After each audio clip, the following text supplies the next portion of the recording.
Live from Golan Heights, it's Semi-regular Sundays! It's night one of 10 Jews, 1 stew, an early Hanukkah celebration, featuring our special guests, Adam Kwaselow, Rebecca Kaplan, Berman, Vickie Eisenstein, and music from Rachael Gold.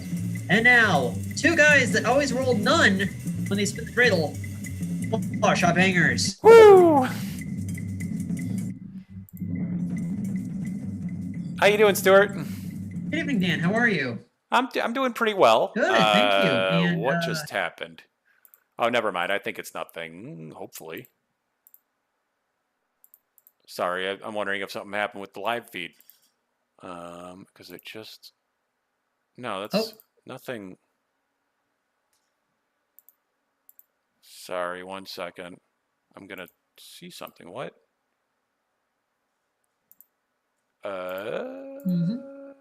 Okay, it seems fine. Okay, it seems fine. Never mind. Now people are going to see a couple minutes of me. Oh, okay then. No worries. Anyway. You have to love live streaming. Yeah, they were always kind of like on that tightrope of brilliance and chaos. Yeah. Well, hello everyone. Chag Yoram Samich to Hanukkah is at sundown Thursday. For those of you who don't know us, Dan and I are the Flower Shop Bangers. We are an improv duo based out of Chicago. We have been performing together for about 7.5 years. However, we've been co-hosting this Zoom show every Sunday and Wednesday for the last 9 months. Now, before I explain, I kind of go on about our acts tonight and kind of the special theme that we're doing for these next two shows. Dan, if you could say a few words about some of the small businesses we're promoting and as well as ongoing fundraisers. Sure. So if you look down below, you'll see a little banner and it shows some fundraisers and small businesses that we are promoting at this time. First and foremost, there is a GoFundMe organized by the comedian Chris Redd. Chris Redd is trying to raise money to try to pay for the medical costs of people who happen to contract COVID-19 at Black Lives Matter protests. So yeah, I think that is a worthwhile one to contribute to. You can look for the link to that GoFundMe in the description to this event.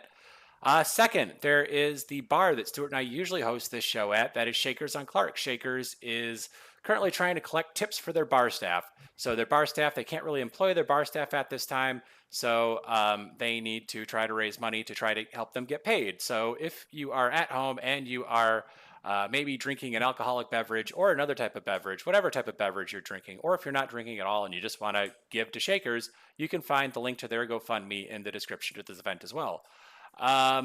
Third, there is a gym, a very good gym that I personally go to, go there a lot. It's called Bodi Shak. Bodi Shak is currently trying to help to, what do you say?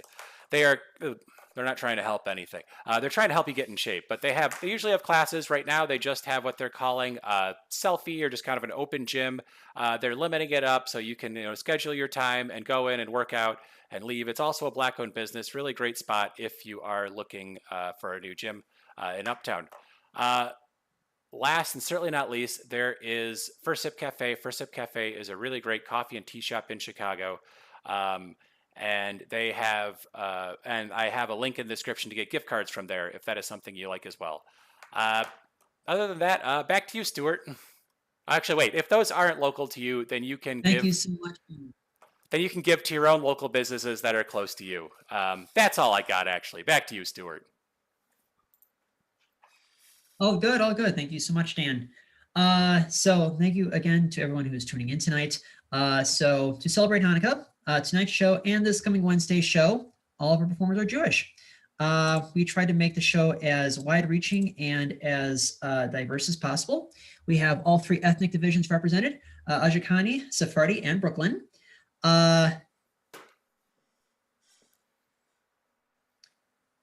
Pause for laughter that's never coming. We have 3 really wonderful comedians tonight, as well as 2 really wonderful musical acts. However, closing out the night, we have an improv set from the Flower Shop Bangers. Woo! Right before the Bangers, we're going to have some musical comedy courtesy of Rachael Gold. Woo! Right before Rachael Gold, we'll have stand-up comedy from Vickie Eisenstein. Woo! Before Vickie, we have more music courtesy of Ross Berman. Woo! Before Ross, stand-up from Rebecca Kaplan. Woo! And now leading us off is a comedian that was very frequently in our show at back when we were at Shakers, and well, I should say when we were at Shakers. We hope to be back at Shakers again soon. A really phenomenal comic, originally out of the Detroit suburbs. Please welcome back to the show, Adam Kwaselow. All right, thank you. So yeah, this is a show full of Jewish comics. In case you can't see my face, I am Jewish. It's been a weird time to be Jewish lately. Nazis are back.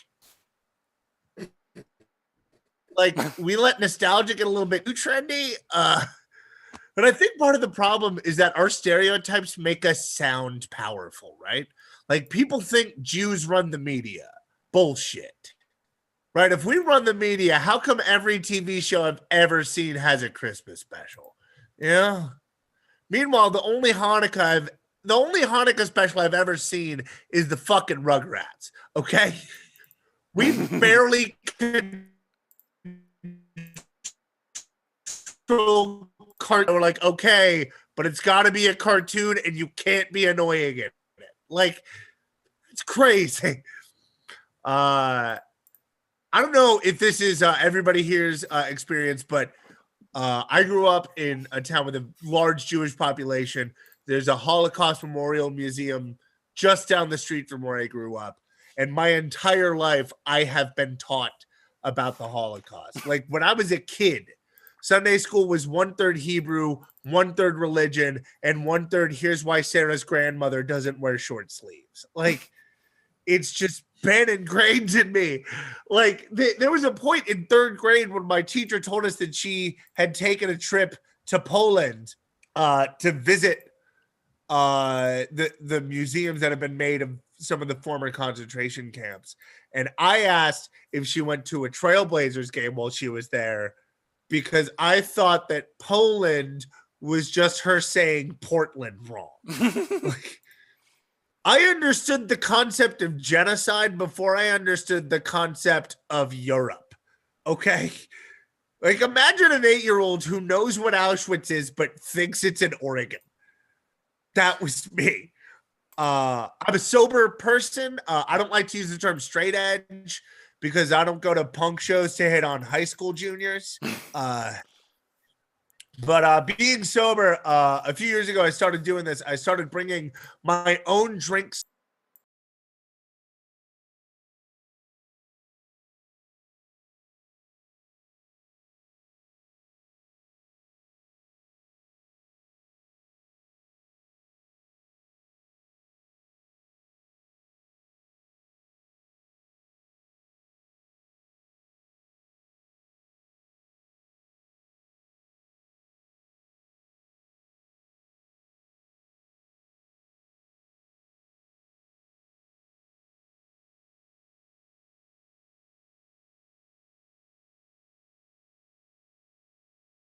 Businesses that are close to you.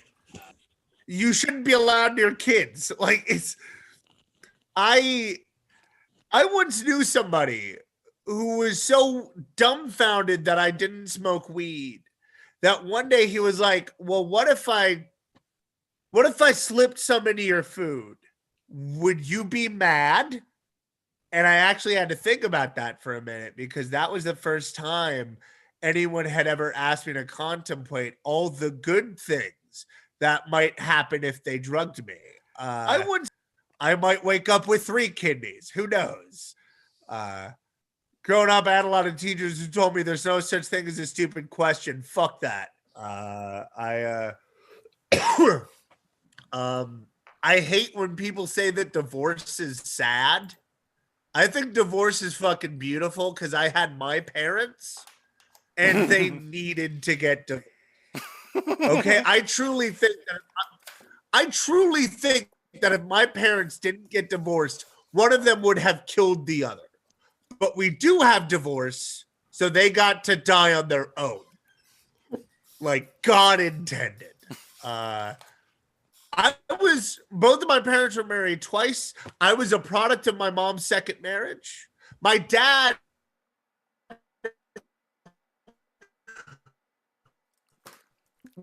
was in 2. 14 probably could have been called after 5. Second one, I was old enough. I was about to call a divorce lawyer myself. Like, you ever watch a fight where one of the fighters is getting beaten up and just won't fall down? That was my dad. Look, I know people love dogs. My dad was a cat guy. I had to watch him give a shit about a dog for 14 years. That is some acting I'll never accomplish. All of us here, we're comedians. I think we all want to be famous. I think we just want different levels of fame. Like, I want to be Joey Fatone famous because everybody knows who he is, but nobody gives a shit about his personal life. Like, Ariana Grande breaks up with her boyfriend. It's headline news. If Joey Fatone burns down a hospital, it'll be, oh, that's what he's been up to. But we like him, right? Like, I'd love to get a picture with Joey Fatone as long as we're already in the same building, you know? Like, here's the level of success and anonymity that I want. Joey Fatone is a professional singer who was in the biggest musical act in the world for 5 years. None of us know what his voice sounds like. Fucking incredible. Are people still using the Bible to justify hating gay people? Is that still happening? Like, oh, the Bible says it's a sin. The Bible says the same thing about wearing clothing made of 2 different fabrics. All right? If you're wearing a wool cotton blend right now, I hope you like brimstone. It also says not to cross animal breeds. A Labradoodle is a sin puppy. But no one cares it's in the Bible, all right? I'll prove it. Every woman in this Zoom call, both of them, after your last period, did you wait a week?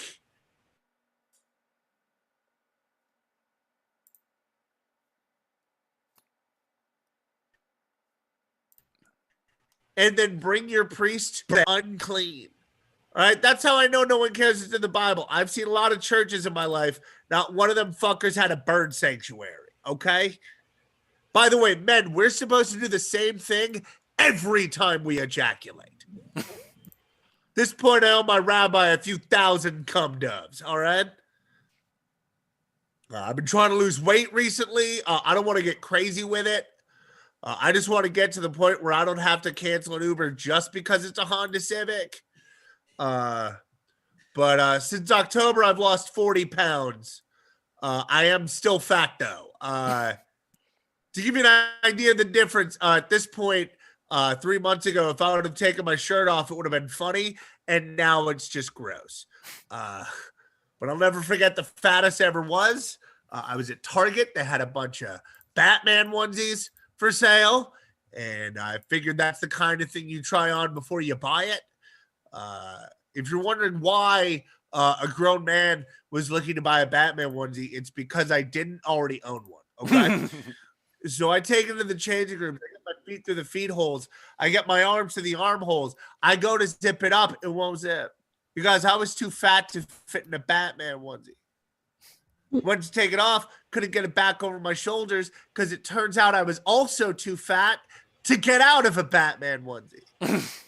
And I don't know if you know what rock bottom feels like, but it feels a lot like having to call for help in a Target changing room because you're stuck in a Batman onesie. Question we've all asked ourselves: how long do I have to be stuck in a Batman onesie before I call for help? And my answer is any period of time. So the woman working in the change rooms comes over. She says, "What's wrong?" I said, "I'm stuck in this Batman onesie." And she says, "Have you tried taking it off?" As if I thought it would just melt off of my body once it determined I wasn't worthy of being Batman. Although now that both my parents are dead, I'm thinking of going back. It might fit now. And yeah, I did bring up my parents' deaths twice. My father passed not this past April, but the one before. And when you get news like that, a bunch of memories rush through your head, good and bad. Like I remembered when I would cry as a kid, and my dad would say, "I'll give you something to cry about," and I had no idea he was threatening to fall in the bathroom. That's my time. Thank you, guys. Adam Kwaselow, everyone. Thank you so much, Adam. All right, so before we get to our next act, two pieces of business. Dan and I love to interact with our Facebook Live audience, just check to see if anyone has any questions, comments, concerns, or they're just looking for a shout out. Dan, how's the feed looking tonight? Yeah, it looks good. So I thought I'd give a couple shout outs to some people that I see watching. One of them is, and both of them are kind of frequent watchers of the show, which is a lot of fun. One is Mark Romanowski. Thank you a lot for watching. I assume Jordan might be watching with him then. So it's great to see them again. And the other one is Mitch Kessler. Thanks for liking the feed and sharing it, Mitch. Always great to see you. Oh, thank you so much, Mitch, and thank you to the Romanowskis. When Dan and I moved our show to Shakers in July 2018, we began a two-man campaign to save Chicago Barprov. Now, I've given this story before, and if you're a regular to the show, you've heard this before. It's our way of supporting our performers and an opportunity to kind of give back to performers during the pandemic. And we have here this improv tip jar. Yes, there is money inside this tip jar. At the moment, there is $14.21 inside this tip jar, split 7 ways. That means all of our performers tonight are going home with $2.03 a piece. Woo! We did not tell any of our performers this was a paying gig. Yes, and we do not expect anyone to. I'm not expecting anyone to walk up to my apartment and throw money in this tip jar. Dan is not expecting anyone to walk up to his apartment in Uptown and throw money at him. So we are encouraging you to donate virtually. Mm-hmm. Yes, the Venmo is right up here. My Venmo as well as Dan's Venmo, and you can send your tips that way. Just think, if you send a $7 tip, that's $1 for each of our performers. Without further ado, next comedian has become kind of a regular in our little Zoom show. She is a really wonderful comic based out of Brooklyn, New York. Please welcome back Rebecca Kaplan. Hey, thank you.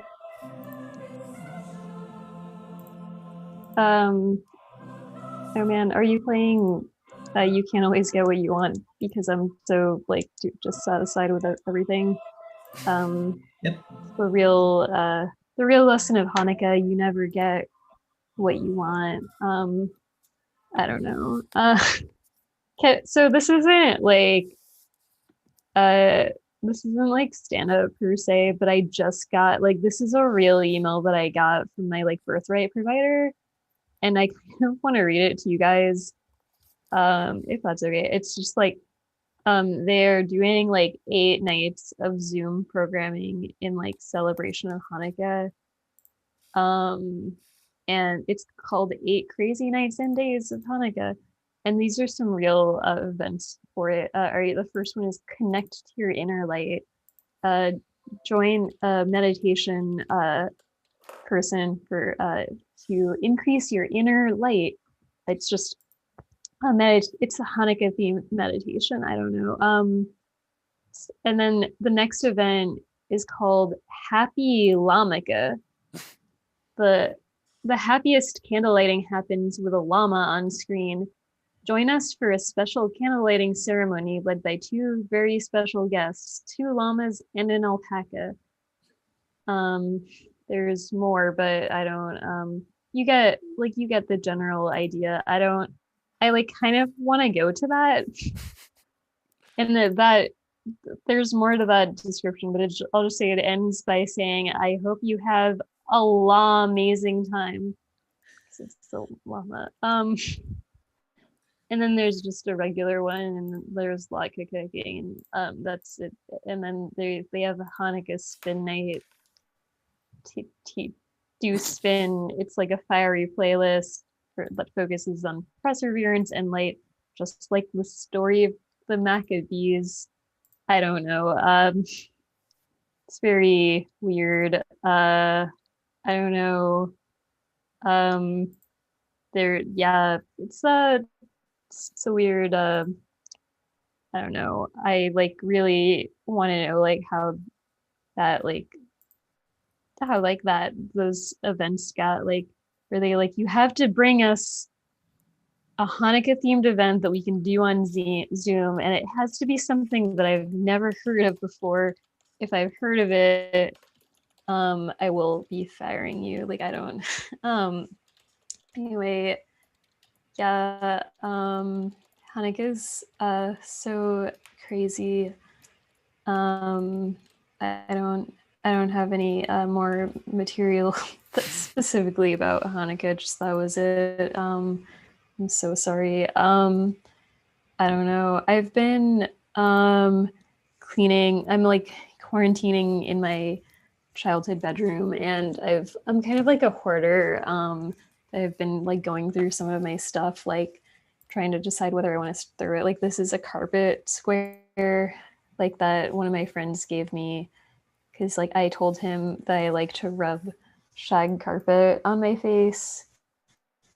And then like one day, we were hanging out, and he was like, "Hey Rebecca, I got you this square of carpet, so that you could like rub carpet on your face." And like, I don't know, like what am I gonna throw this beautiful square of carpet away? I'm not not a monster. I don't know. I started a game show on YouTube called Hoarders that I mean, yeah, I'm just that's again not it's not a joke, that's the real thing that I'm doing. I don't know. I realized that stand-up comedy isn't really like about the craft as much as it's about accumulating people that you like are afraid of running into. Like, it's not, I don't know. You guys ever like just do have people that are just super unpleasant and you like don't want to run into them? I don't know. I like I don't know. So my friend was talking to me, and she was like, "Have you heard of the Bilderberg group?" And I was like, "You mean the Build-A-Bear group? Like, what are you saying? I don't know. Are we supposed to know like what that is? I don't know. I mean, who knows? I'm not very like in touch with popular culture. Like, I heard that Pete Davidson played Eminem on SNL last night, and I was like, "Oh, do you mean the red one or the yellow one?" Which, I don't know. It was like it took me an embarrassingly long time to realize that Eminem's name was not M&M, like the candy. I was like, I mean, like, you know, rappers have weird names. You know, it's not like, I don't know. I like, I mean, I don't know. I like, I've been doing a lot of Zoom shows, just like whatever, like, I don't know, like Jerry Seinfeld performs comedy in a suit to show the audience that he's serious about stand-up. I've been doing Zoom shows in my bathroom to show the audience that it's a pandemic and I'm out of fucks to give. I don't know. Like, do you think that like living in my bathrobe all day is a sign of depression? Or have I just figured out that clothing is a scam?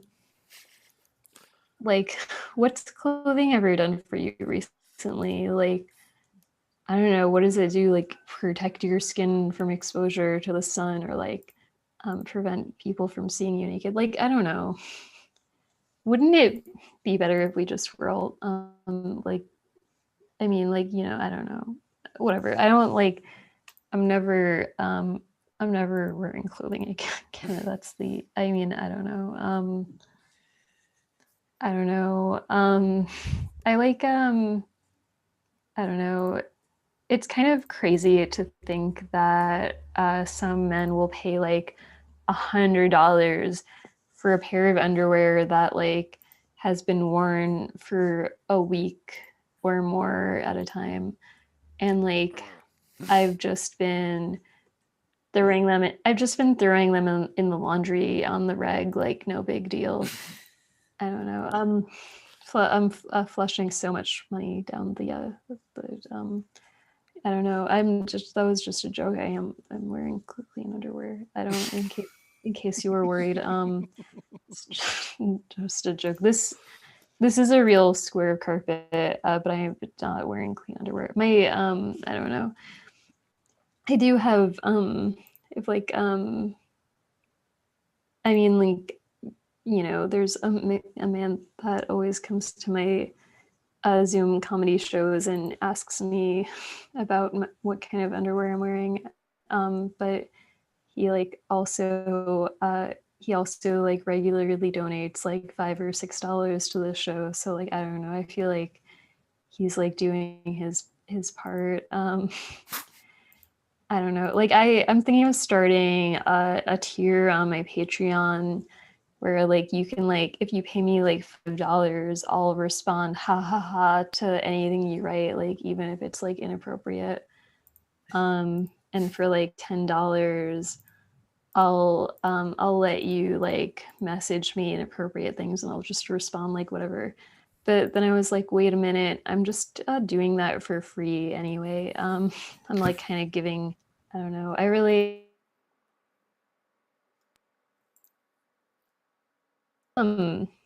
like this man commented something creepy about my toes on Twitter, and I like unfollowed him, and like then I accidentally clicked block because like it turns out that like they make it really easy to do that by accident, because like if you unfollow them, because like I guess Twitter has like a better sense of boundaries than I do. Like they, and I almost messaged him like, so sorry, like I didn't mean to block you, I just wanted to like unfollow you because you messaged me something creepy about my toes. Then I was like, what am I doing? I don't know. Anyway, thank you for I mean, yeah, thanks for keep it going for Stuart. Woo. Rebecca Kaplan, everyone. Thank you, Rebecca. Yeah, I was gonna say that is. Yeah, I was gonna say like your pretty underwear. That actually is both gross yet lucrative. 19. Rudy Giuliani's got COVID-19. Rudy Giuliani farted. Yeah, Rudy Giuliani farted in court. Yeah, he farted not once. He farted twice. Not once, he farted twice. Rudy Giuliani farted twice in court. His head was melting. He's made out of the stuff in the back of your train. He's made out of the stuff in the back of your train.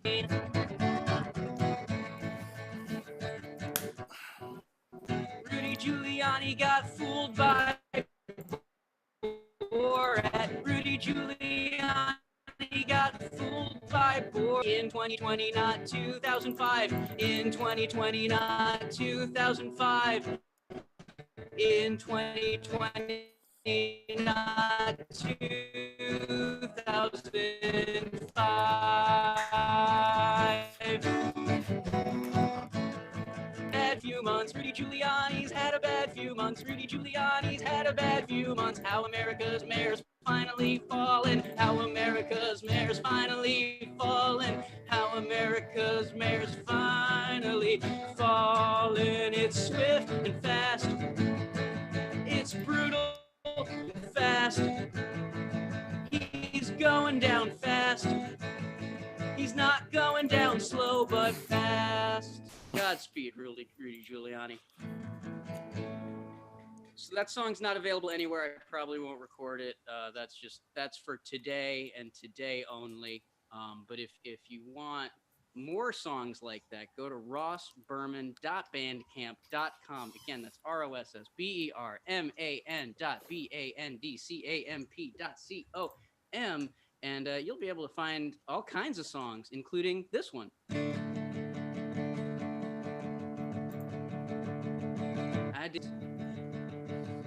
I want to make it on my own. I didn't want to be a fascist. I just didn't want to be full grown. I just wanted the trains to run on time and for everything to go my way. But I'll be judged like a fascist on my judgment day. An asshole. But research takes so much time. I just wanted to speak my truth until there was nothing left to say. But I'll be judged. I didn't want to be a bastard. I had to look out for myself. I didn't want to be a bastard. I want to start at the bottom and reach the top. And at the top I'll stay. But I'll be judged like a bastard on my judgment day. I didn't want to be an Isaac, the son you could have killed, and now my blessings there. I didn't want to be a white guy. I didn't want to be a white guy. Killing the poor for centuries to wash the past away. But I'll be judged like a white guy on my judgment day.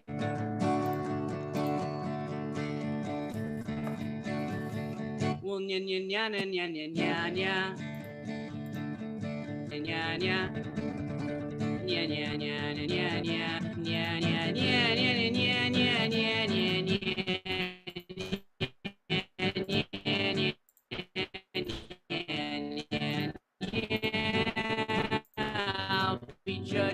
judge like Isaac, judge like a white guy on my judgment day. I'll be judged like a white guy, which means I'm gonna get away.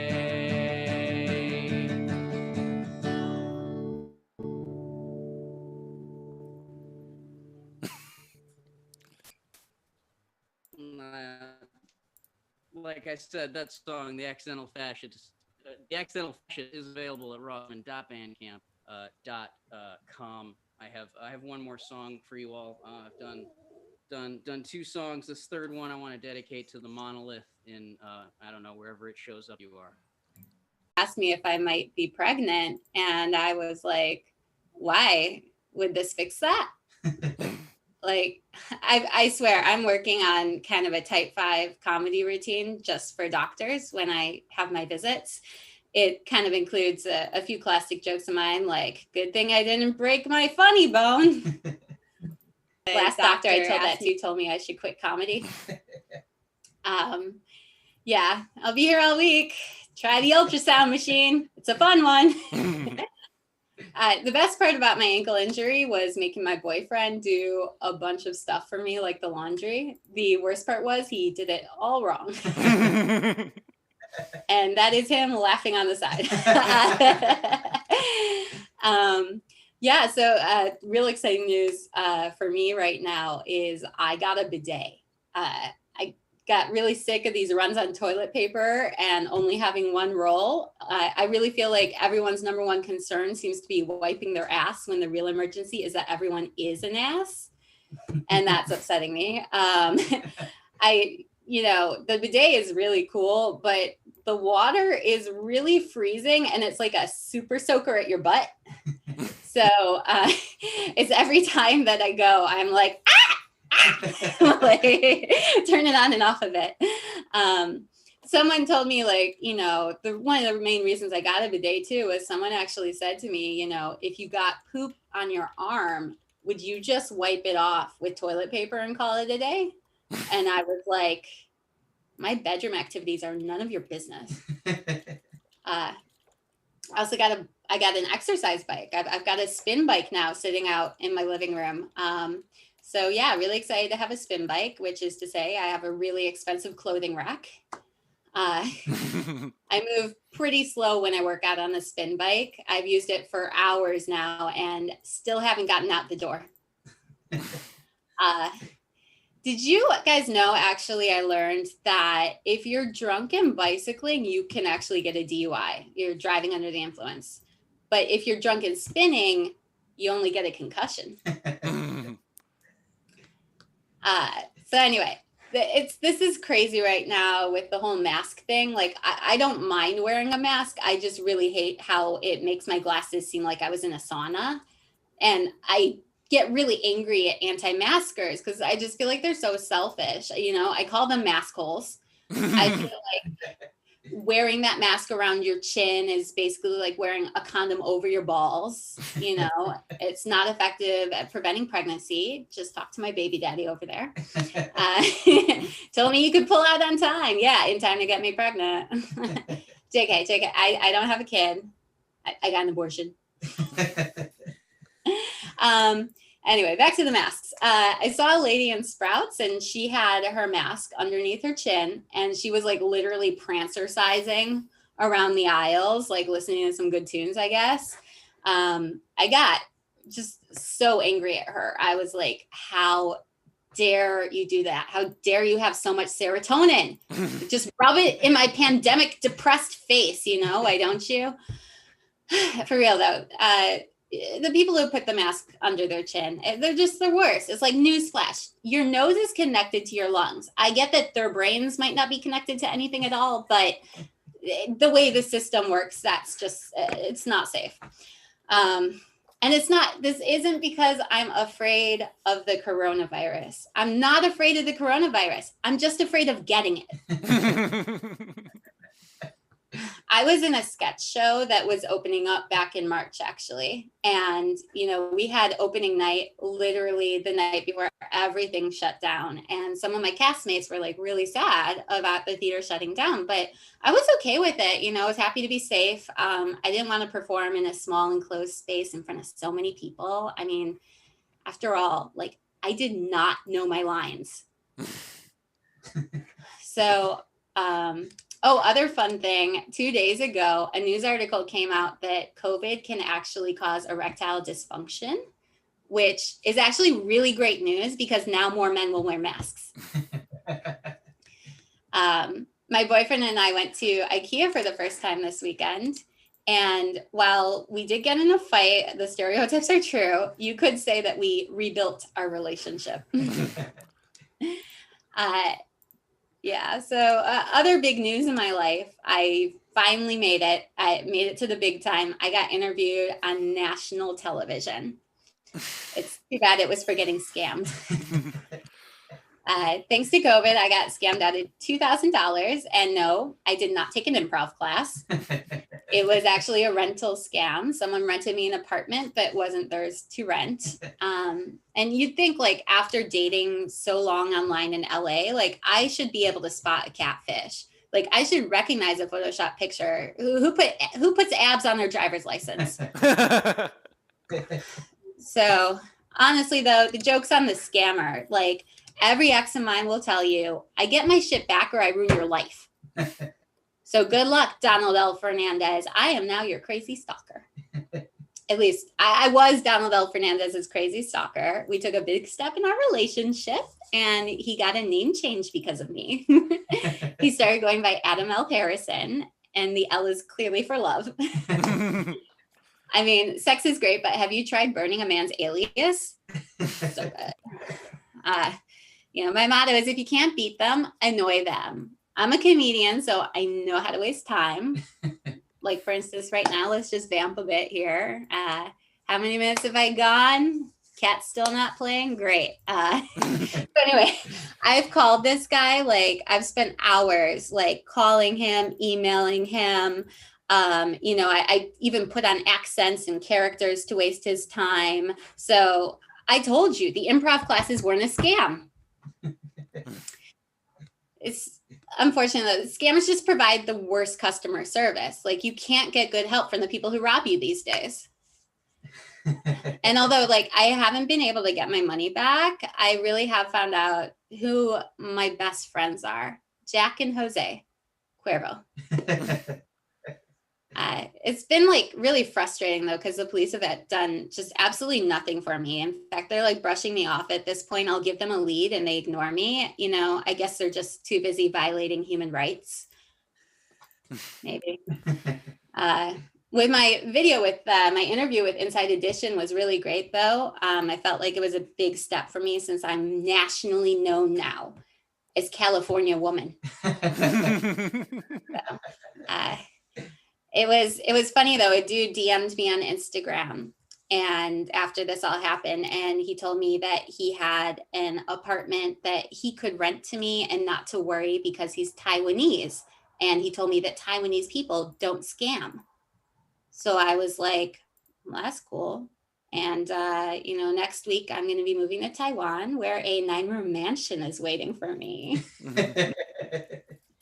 Okay, guys. Thanks so much for having me. Vickie Eisenstein, everyone. Thanks, Vic. And you can find her everywhere on social media, Twitter, Instagram, LinkedIn, browsers, you need to keep on it. Facebook. Dan, one last check-in before we get to our last act. Yeah, sure. Last and certainly not least, there was one more person who tuned in, and that is Matt Cole. Matt Cole is a frequent improviser on our show. He's performed with a couple different teams that he plays with, and always great to have him. I also thought I would say, if you've enjoyed the show tonight and you want to keep up with us, try to just follow us. We do this twice a week, every Wednesday and every Sunday. At 7 p.m. and you can like us on Facebook or subscribe to the Flower Shop Bangers on YouTube. Either one would work. All right. Thank you so much, Dan. We were supposed to have 5 performers tonight. We are not quite sure what happened with Rachael Gold, but we have been in communication. Hopefully she'll get back to us. In any case, we'll have 5 more Jewish performers at our show this coming Wednesday. Also, Improv Tip Jar still hanging tight at $14.21. Yep. Just think that's $2.03 for each of our performers tonight. Oh, I guess now I have to split it 6 ways, don't I, Dan? Oh yeah. What do you know? One less performer, one less person to split the money with. Oh goodness. So great. Now I have to figure out $14.21 in my head divided by 6. It's probably got to come to about $2.40. So all of our performers tonight are getting about $2.40. Just think, if they had 10 more cents, they could buy a Sunday newspaper. Yes. Without further ado, your final act of the evening are the co-hosts and co-producers of Semi-Regular Sundays, who until 9 months ago were hosting the show at Shakers on Clark in the Lakeview Boys Town area. They have performed in improv festivals in cities as far-flung as Omaha, Nebraska, St. Louis, Missouri, Green Bay, Wisconsin, Grand Rapids, Michigan, and Baltimore, Maryland. You can find and like them on Facebook at Flower Shop Bangers. Please welcome Flower Shop Bangers.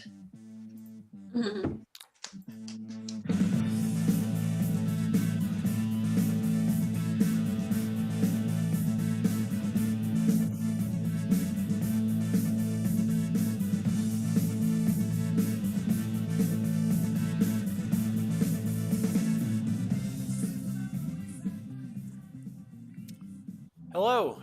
Good evening, ladies and gentlemen. If you still want to contribute to the improv tip jar, you can donate to either of the Venmos that are up above us. Those are both Stuart and my own Venmo.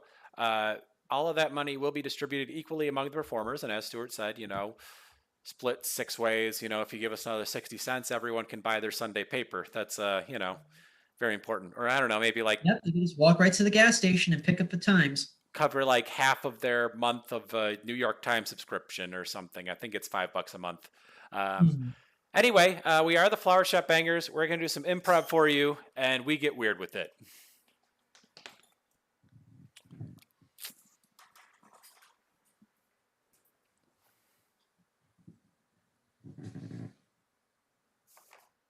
You got a secret, don't you? You better believe I have a secret. Wait, what? You? Oh my God. I don't know. Is this from airtight? You know, I just want to make sure Yeah. that no one can hear us. I feel like, Bill, when you have a secret, like it's a big secret. Yeah. Oh my God, it's a big secret. It's a big secret. Big secret. Like, is this bigger than the secret you told me last week? Because last week you told that your mother was pregnant. Like your mother, a 60-year-old woman, pregnant. Yeah. I mean, Yeah. I'm gonna have a little baby brother, even though I'm in my 30s. I know, that's crazy. Yeah, it really is. Anyway, Yeah. secret. I mean, yeah, secret. Well, you say it's bigger than that, though. Yeah. Oh my God. Yeah. I mean, you're sure it's bigger than that? 'Cause that's a pretty big. I don't know. I mean, I had to not scream like "Holy fuck" when I found out. Really? Yeah. Oh God. Yeah. Like, do you again? Is this room safe? Do you want me to go? Should we Bill, go this to- is a safe room. Let's You go know. down. This is... Should we go to Okay, the- fine. Let's go downstairs. Let's go downstairs. Yes. Yes. Okay.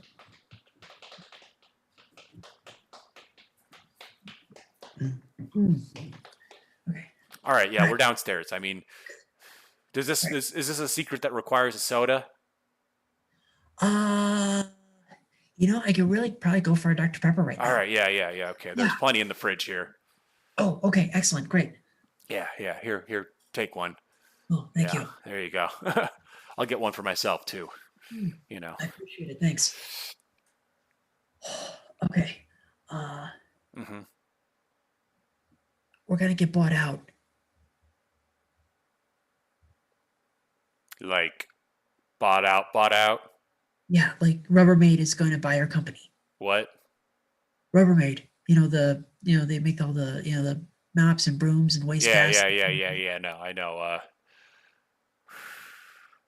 But truth be told, we made a brand of Tupperware or Tupperware-like product Yep. that had a better lid than theirs.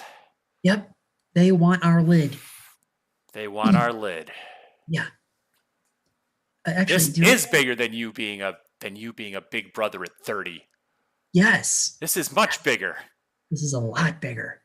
Truth be told, this could be the secret that pays for that kid's college. Oh my God. Yeah. I mean, Yeah. imagine if they. This is going to change the company up and down. I mean. Yeah, no, I gotcha. Yeah. There's going to be a whole bunch of reorganizing. They're probably I know, going to. yeah. Well, they're probably going to lay off a bunch of people. Really? But Rubbermaid Wait a wants. minute. Yeah. This is a 7-person company, isn't it? Guess it is. Yeah.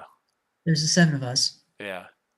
Yeah. So, I mean, I'm just throwing it out there because this is kind of like a small startup. We were, trying to buy into this space. That was my impression of this. Do you think, 'cause I don't know. And so we have one product right now. That's right. I mean, we have those fail-proof Tupperware lids. Yeah, they're fail-proof. They're very fail-proof. The name of the product is fail-proof. The name of the product is fail-proof, yeah. Yeah, we sold on it yesterday. I'm sorry. I know you're. I know. We've been selling out for weeks. It's been great. Yeah. As a matter of fact, we literally just hired these other 5 people, yesterday, the day before? Yeah. Yeah. I mean, we had 7, now we have 12. I don't know. Bill, here we are. We were talking about taking on the big guy, but now we might just get bought out by them. Yeah. I mean, Sell we're our up- shares, make maybe millions for Mhm. doing nothing, or at least not having to do anything else after all the Yeah. work we've put in. Yeah. For all we know, this could be our golden parachute. For all we know, Yeah. they're going to force us out, but we're going to get these huge severances. It is a big severance. Yeah, there's no wrong way out of this. We could have corporate jobs for life, but we're going to be making a mint. Or they're going to tell us to fuck off, but they're going to give us 6 figures. If it's just 6 figures, I'm going to be honest, I'm not taking it. Rubbermaid is worth billions. Uh. Quite honestly, No, I mean, I'm just thinking of this mathematics wise, considering, the shares of the company. Let's think about this. I believe we gave, was it 10% to our head of marketing, Yes. to try and give him an incentive for the job. And then it was, how much did we get? We gave like what, 15%? He really like, busted our ass, our head of sales, you know. Sally, she really tried to give us a number. We were bargaining with her hard she really wanted some of that. I guess she believed in us. No, I get it. I get Yeah. it. No, I mean, Sally's been with us the whole way too. I mean, Yeah. she's earned her cut. Mm-hmm. It just, I mean, again, we just expanded the team from 7 to 12. Yeah. And then the head of product design, Mm-hmm. our very first hire, Yeah. Marco. Yeah. He has 25% of this company. What? He does. He has 25%. Sorry. I know he was my hire. I knew that was kind of my area, was product design. You left it up to me, and I guess I gave him the offer that I felt was appropriate. Okay. I know you didn't know that. Maybe you didn't realize how much of this company you own, but you and I both split that last 25%. 25% each. 25% each. I've got 50%. 12.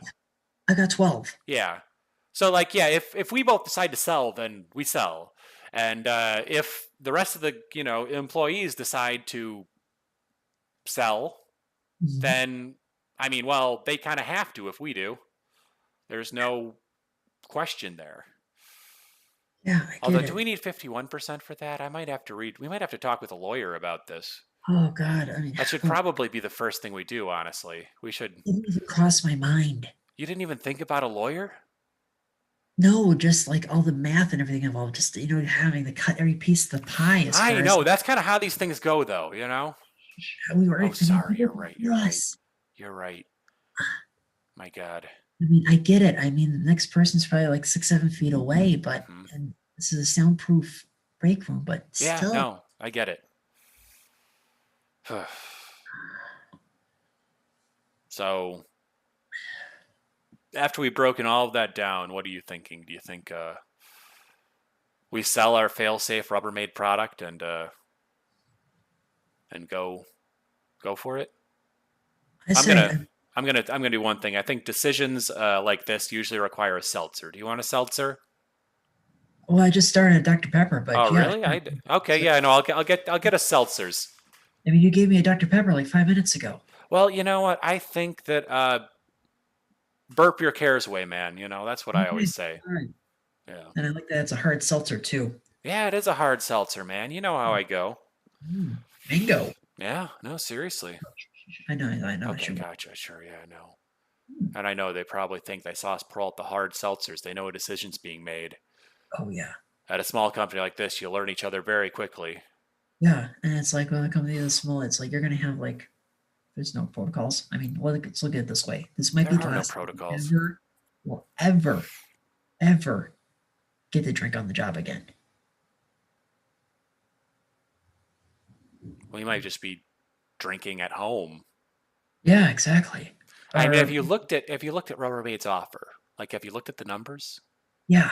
Because you said 6 figures. Quite frankly, if we're only making out with 6 figures, that's not enough.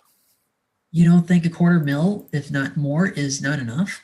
To sell out on a product we're selling out on?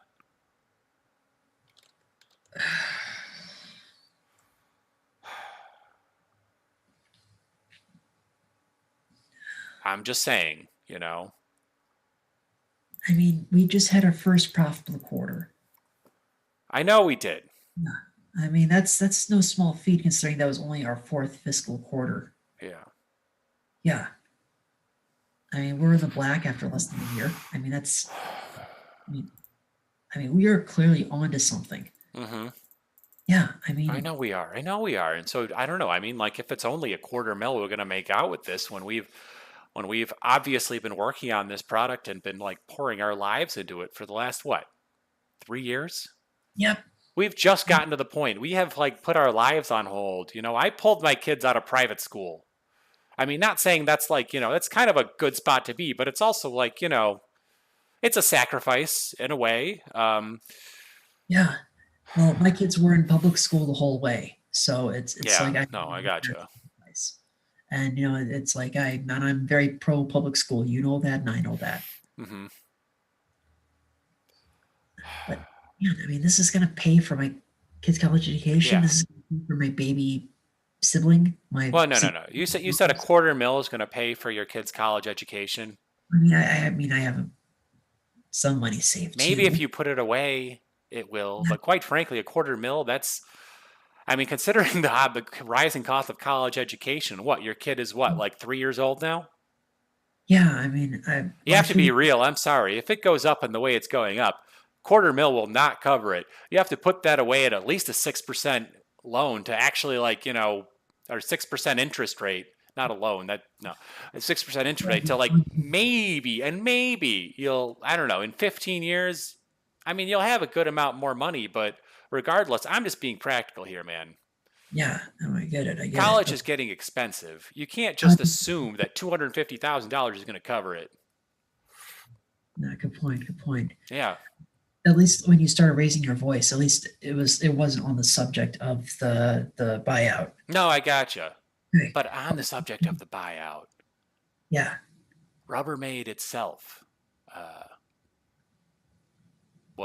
is actually is a subsidiary of the Newell Corporation that bought them. Yeah. For $5.2 billion. That puts things in perspective. Yeah, exactly. I mean, I was starting to kind of change my mind, but now I think you've kind of tipped me over. I think I know, yeah. Well, I mean, truth be told, even before this, we should ask for more money. We should ask for more money. I say we try to get at least $400K. Really? Okay, fine, $450K. No. Okay, fine, $500,000. We're selling out. We've had profitable quarters. We're just starting to get profitable quarters. I understand. At this point, I'm going to be honest. If this is all they're offering us, I think this product is worth a lot more than that. I think they're trying to buy us out early to try and challenge us. I think we go for it. I'm speaking from a purely marketing perspective right now. I'm speaking from a purely what are they trying to do to us right now. Honestly, I don't know. And maybe I have watched too much Shark Tank. Maybe I did watch Silicon Valley and get some of it. Actually, did you read the fine print? Are they maybe looking for like a certain percentage of the deal? Are they looking for a licensing deal? Are they? I didn't look at the fine print yet. No? Again, it's the rumor mill right now. I don't know, because there's always the possibility that they just want to, like, maybe pay us a royalty to use our patent. Which, quite frankly, if that were the case, Lord, there could be so much money in that. Oh my That'd God. be money for life, man. As long as our product is viable, and honestly, I think it will be for the foreseeable future. I believe in it. Yeah, absolutely. We'll just have cash running in, Mm-hmm. We'll be like the cast of Friends, Yeah. but for Rubbermaid products, for Tupperware lids. I was thinking it was kind of like Bobby Bonilla. I mean, he has that crazy contract where the New York Mets paid him $1 million a year until he's like 60. Huh? Oh yeah, he signed like this ridiculous contract with the Mets. I mean, he hasn't played baseball in over 20 years. Wow. But the Mets will still owe him money for like another 3 or 4 years. Wow. Yeah. It stipulates like he's guaranteed $1 million a year for no reason. They just send him $1 million check every July 1st. Good for him. He was able to finagle that. I guess he must have been a good baseball player. Well, not a Hall of Famer, but he played in the All-Star game a few times. Regardless, good for him. I mean, $1 million every year. That's a pretty good insurance policy. $1 million doesn't go as far as it did like 20 years ago. No, it doesn't. But ultimately, I don't know, as long as you're not going through $1 million a year. Oh, I'm totally not going through $1 million a year. Clearly, neither of us are going through $1 million a year. Yeah. We've both put a lot into this, Yeah. Into this fail-safe fail-proof lid, All right, I'm just thinking about the numbers in my head. $550K. In your bank account? Well, if they offer a buyout. $600K? Oh, okay. $600K? You think the sky's the limit? Just keep going up and up? I think we really have to see how much I don't know. You have to realize we're doing that in sales, but we're also obviously, you know, like having to deal with manufacturers. We're having to deal with the day-to-days of this business, Mhm. which is a lot of work. Don't get me wrong, but I think we can make a good. I think we can make a good dent in Rubbermaid sales if we try hard enough. Oh yeah, and if worst comes to worst, I'll ask for a $650K. Bill, what Right. I'm saying is that we turn them down. Oh. What I'm saying is that we can make more money in the long run if we stick with our idea, start selling it, try and get into, I don't know, try and get into Walmart, try and get our product into Target, try and get our product into Bed Bath & Beyond. Big Lots. Big Lots, there you go. We'll have it Yeah. on the shelves in Costco. Sam's Club. There you go, Sam's Club. Wow. We could have it on, we could have this product on the shelves in so many spots. As a matter of fact, I think instead of taking that buyout deal, what if we applied to be on Shark Tank? We try and get one of the sharks on our team. Okay. We try and have them just give us guidance, you know, in exchange for a percentage of our company. Probably no more than 10% at this point because we've already, you know, kind of, and it's probably going to come out of both of ours. So chances are we'll both be at 20%. We won't quite be able to 100% sell everything, you know, we won't be able to, like, you know, Okay. Now just force a sell at that point, but we'll be pretty damn close between the two of us. Yeah, just between you and me. Yeah. Lori Greiner intimidates me a little bit. Who? Lori Greiner Lori Greiner. Oh, Lori. from Shark Tank. Yeah, I don't think Grenier. Grenier. Okay. Grenier, yeah. Oh my God! pronounce Imagine it, so if I said her name wrong on TV. that Oh my would be God. bad. I'm screwed. Oh my God. Oh my God. Oh my God. Honestly, what if you walked up there and you said, "Hi, Mark Cuban," or Oh. Hey, bald Canadian guy. bald Canadian guy? You mean Kevin? I forget. Bald Canadian guy. Kevin, the bald Canadian guy. There you go. And that's our show. That's our show. Our thanks to Adam Kwaselow, Vickie Eisenstein, Rebecca Kaplan, and Ross Berman. We'll be back for the second half of 10 Jews, 1 Stew, at this point, 9 Jews, 1 Stew, this Wednesday at 7 Central. In the meantime, happy Hanukkah. Please wash your hands. Please stay 6 feet away from strangers and acquaintances, minimum. Black Lives Matter, believe women. Thank you so much and have a good night.